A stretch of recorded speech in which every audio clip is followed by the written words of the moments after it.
Hey, it's Miranda. Today I want to do a review of the 5th season by N.K. Jemisin, which I read for the BookTube SFF Awards this year, the second annual BookTube SFF Awards. This will be spoilery because after I read this, I wanted to hear what everyone had to think about it. So I was looking up reviews on BookTube, but they were all just synopses of the book and just what it was about. And I already know what it's about. I want to talk in depth about it. So this will be spoilery. I really liked this. I didn't like it at first, though, because I wasn't sure about the present tense. It's not told in past tense. It's all happening right now. It did seem a little boring, but I can't even remember why. Oh, I didn't like her sense of humor. She has a very dry sense of humor that was a little grating on the nerves at first, but I did warm up to it, or I either warmed up to it or just looked past it. I can't remember, but I got used to it, I guess. If you've read it, you know that it is about Demaya, Cyanite, and Essen. I would like to know, spoilery, finish the book before you watch this video. I'll give you a moment to click away. I will give you a moment. I'm giving you a moment. What did you think when you found out that it was all the same person? I was completely blown away. I think you find out first that Demaya is Cyanite, but it takes you a while to find out that Demaya and Cyanite are Essen. I thought that was awesome, and I'm so dumb. I want to know if you guessed it, because I didn't guess it, and I felt kind of stupid. I felt like maybe that was obvious and I looked past it, but I'm definitely the type of person where I don't like to try to guess what's going to happen. You know what I mean? Even if it is a mystery and you're kind of supposed to figure it out, I don't like to take the clues and try to figure it out before the end of the book. I just really like it to be a surprise. And even if it's not a mystery, if it's just a normal novel, I don't like to do too... Sorry, there's a U-Haul outside that I don't recognize. I don't like to try to speculate and figure out and spoil it for myself. You know what I mean? I really like for it to just be a surprise. I like for it to be a relaxed reading experience where I just let the action happen. I don't try to think ahead. Sometimes I do like to challenge myself and try to figure out what I think is going to happen. But anyway, you get what I mean. Other than that, I liked the fact that there was no real romance until the end. It wasn't that romance was a driving force of the novel. It was totally just these women / the same woman. Just I'm sorry, I'm gonna stop looking outside. It is the same person, as we know, but just trying to survive. You know what I mean? It's Essen trying to find her children. It's Cyanite just trying to do what the government has told her to do and have the baby and go fix the coral reef or whatever, and then Demaya being ripped from her family and just trying to survive in the university, which I really, or I guess not university, but the school, which I really liked. It wasn't until the end that Cyanite met, I can't remember his name, but I'm trying to find his name. The guy who was the leader of, I can't remember, I'm sorry. The guy who was the leader of the island, basically, of the pirate colony that was on the island that they get forced to. And he was bi. He was interested in Cyanite and Alabaster, which was really cool. That means that this book is not only black people, I don't want to sound racist, but it's you hear about white people in this world, but they typically live, I think they said, on a certain coast or in the Arctic. And so it's kind of a reversal in this book of most of the world is actually black, and you're kind of weird if you're white, or you're a minority if you're white. That's the impression I was under. I could be wrong. But it was refreshing to read a book in which black people, like just the color of your skin being black is the majority.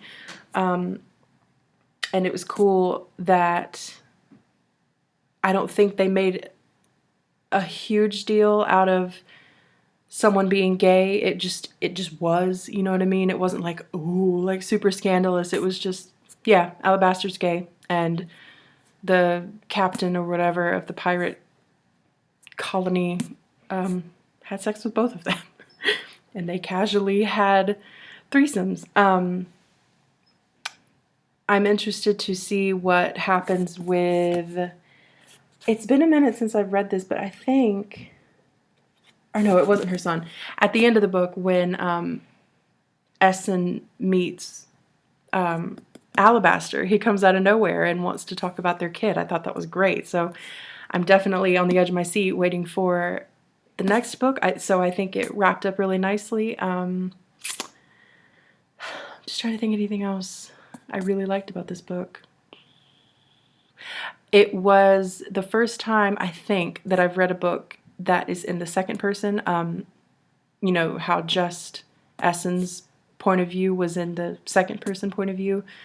Demaya and Cyanide obviously were still third person.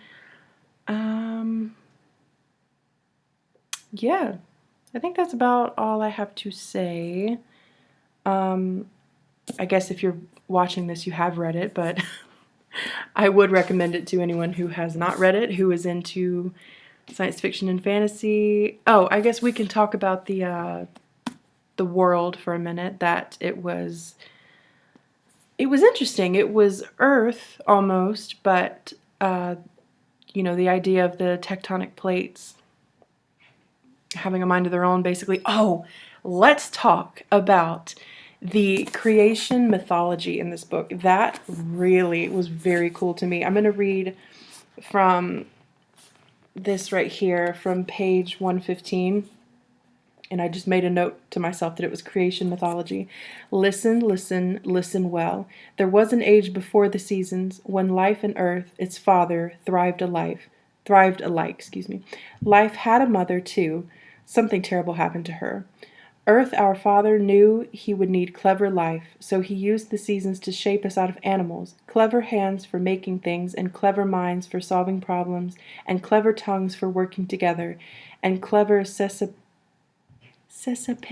I never figured out how to pronounce that, to warn us of danger, but sesapine being their, you know, their senses of the tectonic plates. The people became what Father Earth needed, and then more than he needed. And then we turned on him, and he has burned with hatred for us ever since. Remember, remember what I tell. And it says that this is from Lorist Recitation, The Making of the Three Peoples, Part 1. I took a mythology class not long ago, and it was, it focused on the creation myths in particular of several different cultures. We saw different, what we call Eskimos, but that's not politically correct anymore, and I'm a piece of crap. I can't remember what we are supposed to call them. Inuits, I think. We looked into Native Americans. We looked into like Egyptian and I think Sumerian and Indian and Russian and I can't remember. I am fairly sure that we looked at almost all,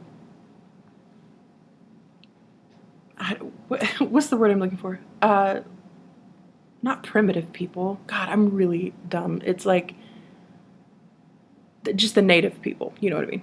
You know what I mean? We also looked at Norse mythology and their creation myths and Loki and Thor and all that, Odin. And then Greek, obviously. But what I thought was really interesting is the cultures in which Mother Earth or just Earth doesn't love its people, and this is what that was.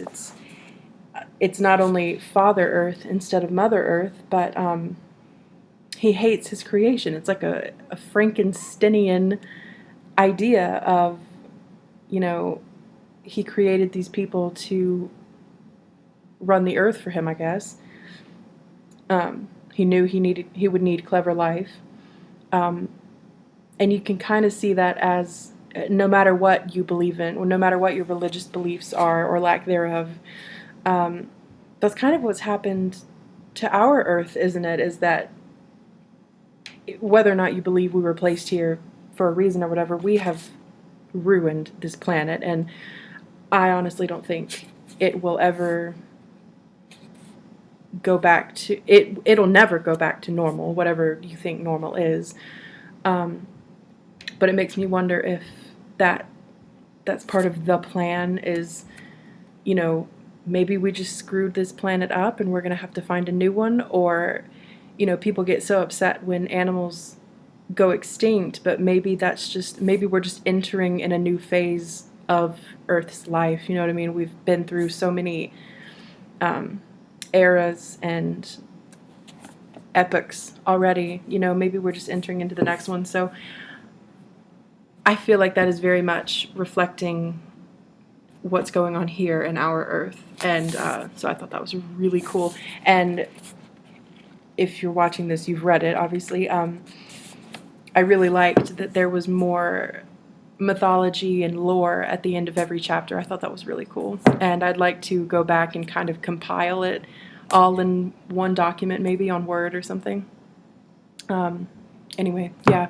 So, yeah, I thought the creation myth little excerpts were very, very cool. I did like the second person and the present tense idea, but it's one of those things where if anybody else does it, it's going to be old. You know what I mean? Like, I can't really see that turning into a common theme of not only science fiction and fantasy, but of any genre, really. Or maybe someone will prove me wrong and do it really well and make it a new trend. I don't know, but I'm interested to see where this series goes. I hope that she has had some influence on other writers, and we'll see more stories in general of, you know, having black skin is the majority, or having, you know, tan skin is the majority, or anything other than white people getting involved in romance and saving the world, and, you know, the minorities are just in the way, or whatever. If you know of any other stories like that, please leave them in the comments. I'm very interested to read some more.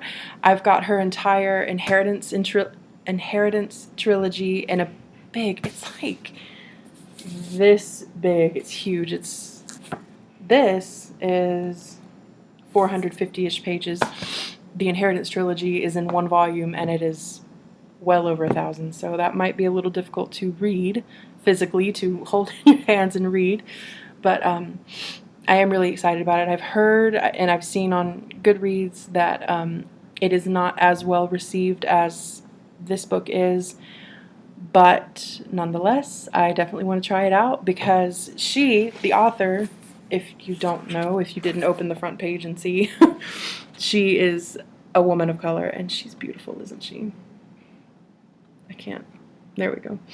But her looks are not what's important, are they? You don't have to be pretty to be an author, but she's lucky. She's not only brilliant, but she's beautiful. So, yeah, I guess that's all I have to say. I would love, if you've read this, to have a conversation in the comments, or feel free to make a response video if you think I'm right or wrong. Let's just talk about it.